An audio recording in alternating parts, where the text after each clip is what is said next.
আমার জীবনে ফার্স্ট আমি যে চা পাতাটা দেখাচ্ছি, এটা বলতে এটা ইনস্ট্যান্ট মিল্ক টি। এখানের মধ্যে দুধ, চিনি, চা পাতা সবই আছে। ফার্স্ট টাইম আমার খাওয়া হবে। হ্যালো এভরিওয়ান, আসসালামু আলাইকুম। কী অবস্থা সবার, কেমন আছেন? আশা করি সবাই অনেক ভালো আছে।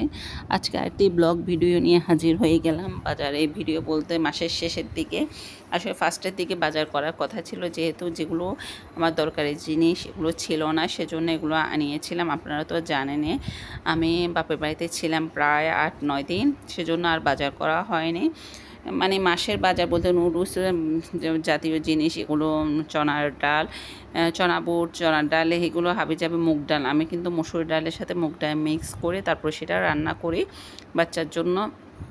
যাই হোক, এখানে ময়দা আনিয়েছি, এখানে আবার 2টা পেঁপে এনেছিল, আর এটা সয়া সস ছিল।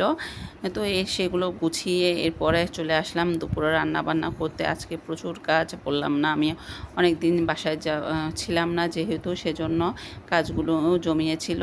সেজন্য আজকে ভাবছি রসুনটা ব্লেন্ড করে নিই, তাহলে একটু রান্নাটাও খুবই সহজ হবে। অন্যান্য সময় আর এত ঝামেলা থাকবে না। আজকে ভাবছি যেহেতু রসুন আমার ব্লেন্ড করতে হবে, কাজ আছে, সেজন্য আজকে একটা রান্নায় করে একটু বেশি পরিমাণ রান্না করে যেন 2 বেলা হয়ে যায়। এর পাশাপাশি আমার গরু মাংস ভুনা ছিল, এরপর চিকেন ছিল, এরপর পাতলা ডাল ছিল। সেগুলো দিয়ে আজকে দুপুরে খাওয়া দাওয়া হয়ে যাবে, রাত্রেও হয়ে যাবে। যাই হোক, এক চুলা আমার ভাত হচ্ছে, আর চুলা আমি ডিম দিয়ে আলু ঘাটি করছি। এটা উত্তরবঙ্গে খুবই জনপ্রিয় একটি খাবার। এটা কিন্তু আমি আগেও রান্না করছিলাম 2 বার, এখন একবার রান্না করছি, সম্ভবত 3 বার রান্না করছি। এটা খেতে খুবই ভালো হয়, আমার মেয়ে খুবই পছন্দ করে, সেজন্য এটা এখন রান্না করার চেষ্টা করে দেখছি। আলুগুলো কয়েকদিন থাকলে নষ্ট হয়ে যাবে, ভাবছি একটু পরিমাণে বাড়িয়ে দিই। যেহেতু আমরা 2 বেলা খাবো, সেজন্য 2 বেলার আন্দাজ করে রান্না করেছি। আগেরও তরকারি ছিল অনেক। যাই হোক, আজকে বৃহস্পতিবার ব্লগটা দেখাচ্ছি, আপনাদের সাথে শেয়ার করছি। এখানে আমি কিন্তু টমেটো দিয়েছি, ধনেপাতা, কাঁচামরিচ সব কিছু দিয়ে, এরপর যখন গরম পানি দিয়ে, ফুটন্ত গরম পানি দিয়ে আমি আলুটা কতক্ষণ নেড়ে চেড়ে এর মধ্যে পরিমাণ মতো পানি দিয়ে, ঝোলের পানি দিয়ে, এরপরে ডিমটা দিয়ে দিলাম। এরপরে আমি ধনেপাতা, কাঁচামরিচ সব কিছু দিয়ে এটা নামিয়ে ফেলবো। খুবই মজার এটা রেসিপি। এটা কিন্তু আমি আরও 2 বার করেছিলাম। যাই হোক, এখানে আমার ডিমের আলু ঘাটি এটা রান্না শেষ। অবশেষে ধনেপাতা দিয়ে আমি তরকারিটা নামিয়ে ফেলবো। একদিকে আমি রান্নাবান্না করছি, অন্যদিকে রসুনগুলো ব্লেন্ড করছি। যাই হোক, দুপুরে খাওয়া দাওয়া শেষ করে এখানে আমি ভাবছি বিকেলের নাস্তায় কী বানানো যায়।